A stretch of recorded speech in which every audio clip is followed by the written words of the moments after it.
nggak perlu menggunakan lagi joki jalanan gitu ya, nggak perlu ya. Nah, kita jadi jokinya.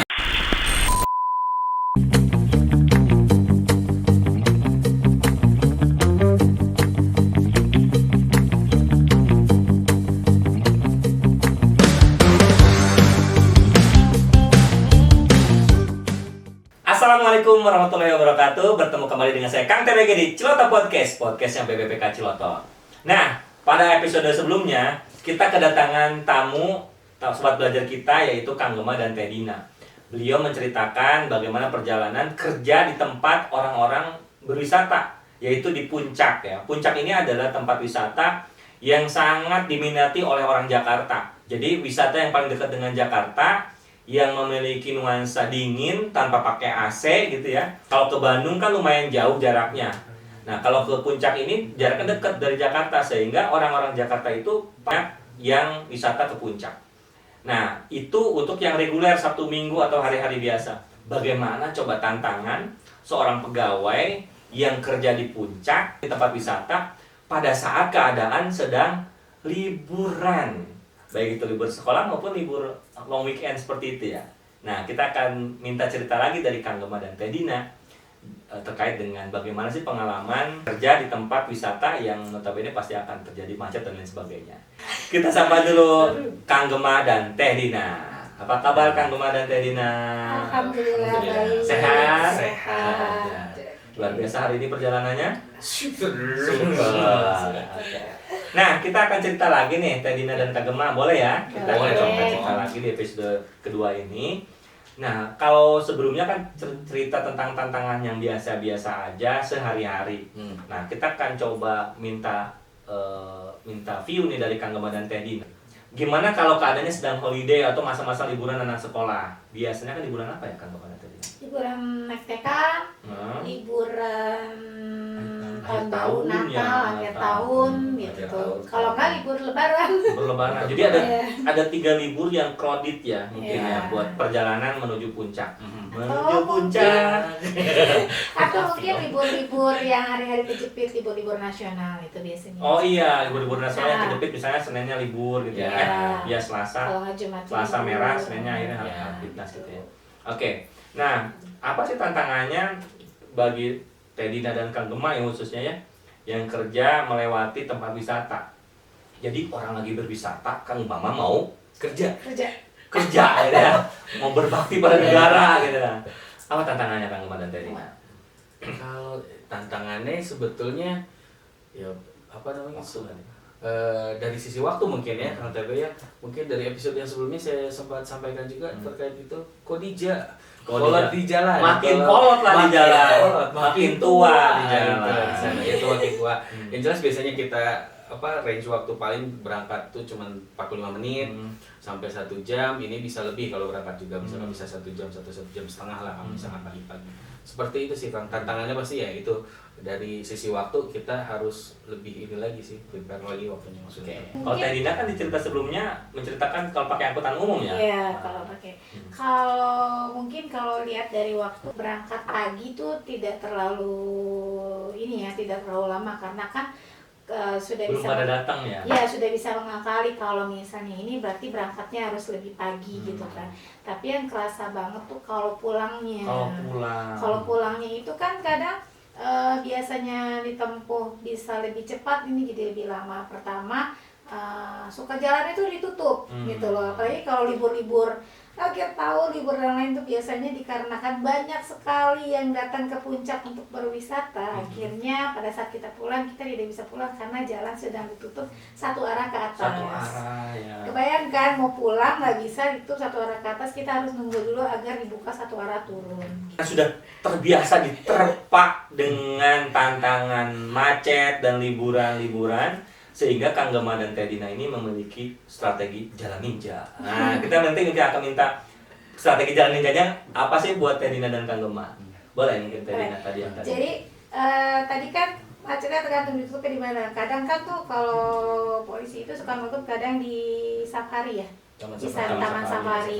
Nah kalau memang ditutupnya cuma di Taman Safari, nah kita bisa masuk masih jalan, bisa turun ya kita. Masih bisa turun, kita lewat jalan alternatif yang setelah tahun tuh ada yang belok ke kanan atau di bawahnya lagi. Tapi kalau sudah ditutupnya sudah dari puncak, udah kita stuck nggak bisa kemana-mana seperti itu. Kadang kan ditutupnya mulai dari yang puncak pas itu ya udah nggak bisa, udah kita hanya bisa menunggu pasrah untuk dibuka satu tuh. Ini pernah ada cerita lucu, jadi pulang naik angkot, lagi macet-macetnya banget, terus supir angkot tadi macet banget gini gitu kan cerita. Terus dia nanya ke orang di sebelah bawa mobil, kayaknya wisatawan, Pak macet gini, nggak apa-apa, saya kan mau ke puncak, macet mah biasa aja katanya. Terus saking biasanya gitu ya. Ya jadi mereka itu wisatawan ya menikmati udah aja macet sebenarnya. Jadi mereka yang berkunjung ke puncak sudah siap dengan resiko segala kemacetan. Tapi ya mereka yang kerja ke puncak, yang rumah ke puncak, yang pulang anak sekolah itu merasa mau pulang aja perjuangan. Jadi kalau kita bandingin sama orang yang mau macet-macetan itu ya mereka udah gitulah. Ya berarti kan orang yang mau wisata aja udah siap konsekuensi bahwa dia macet. Apalagi kita yang tiap hari biasa banget gitu. Dan lebih enak kalau kita pakai mindset juga ikut lagi wisata gitu. Teman-teman yang udah pernah ke puncak pasti udah bisa kebayang. Tapi yang belum ke puncak saya ceritain. Jadi di puncak itu karena memang jalannya susah untuk diperlebar lagi, sehingga biasanya rekayasa lalu lintas itu menggunakan tutup buka gitu ya. Nah tutup buka ini ada yang mulainya agak di daerah Cisarua Bogor, ada yang mulainya di daerah Ciloto atau daerah puncak sini. Nah kalau tadi kata Tedina kalau mulainya di daerah Cisarua masih bisa turun dari Ciloto. Tapi kalau udah mulai dari puncak, ya mau turun dari mana? Wong ditutupnya dari sini kan gitu. Otomatis bisa jadi dokter lagi, mondok di kantor. Ya. Oke, Kang Gema gimana Kang Gema ceritanya? Kalau saya sendiri sih sebetulnya jadi mungkin sama kayak Tedina ya Kang, strateginya jadi kita tahu jalan-jalan tikus. Nah mungkin sama kayak Tedina tadi, jadi kalau misalkan dari sini tuh selain yang tadi di Ataun kan berarti daerah jalan tikus tuh maksudnya banyak tikus lewat situ gitu kan?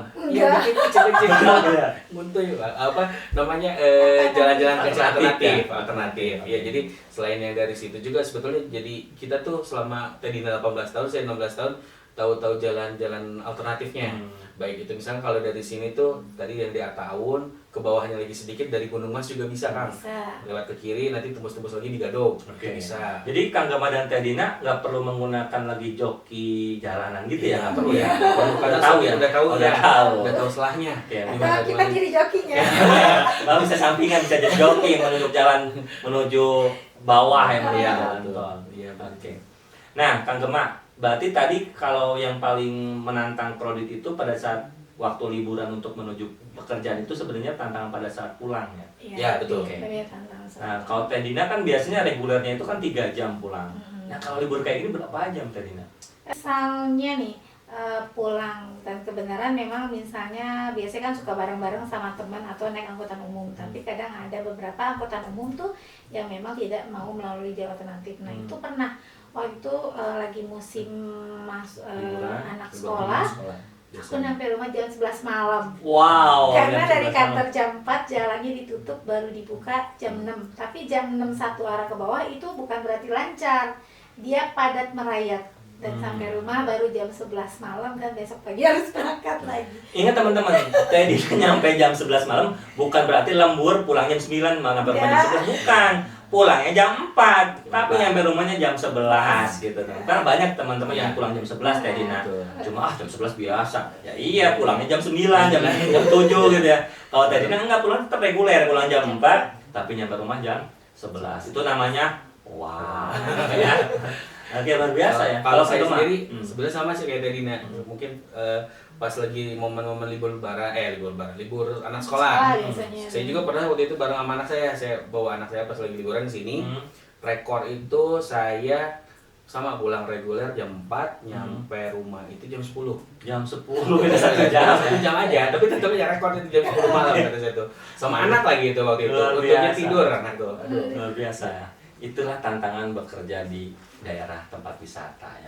Nah tadi ya berangkat pulang jam 4, sampai rumah jam 11 Tedina. Lalu Kang Gema tadi pernah pulang jam 4, nyampe rumah jam 10.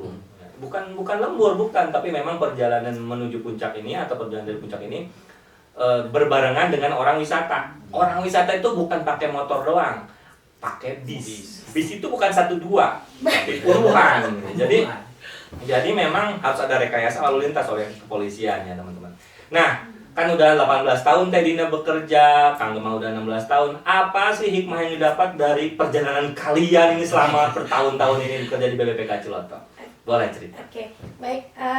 Untuk hikmahnya sih sebenarnya banyak yang bisa diambil ya untuk hikmahnya. Jadi pertama tuh jadi lebih sabar dalam menghadapi cobaan apapun. Jadi karena kan kayak Terlatih sabar ya. iya, mungkin karena terpaksa oleh keadaan menjadi lebih sabar. Kayak seperti contohnya di jalan, kita ditutup, kita di mobil, kita hanya bisa diem, udah ngantuk, capek, lapar semuanya, tapi ya udah nikmatin aja gitu loh. Karena kan memang udah resikonya, dan ini kan biasanya terjadi hanya di musim-musim liburan aja gitu loh. Jadi itu yang bisa diambil. Terus salah satunya juga ya mungkin kita bisa menikmati jalur puncak ya. Walaupun sekarang tuh kadang kalau ada keluarga ngajakin, yuk kita liburan ke puncak, sudah cukup, saya udah mabok ya. Saya sudah mabok gitu loh. Jadi memang jadi kita bisa tahu lah ya, nggak usah ikut-ikutan FOMO orang, oh liburan ke puncak, enggak, karena sudah tahu di puncak tuh sudah ada apa gitu loh. Jadi ya insight-nya ya mungkin lebih sabar, dan juga mungkin kita lebih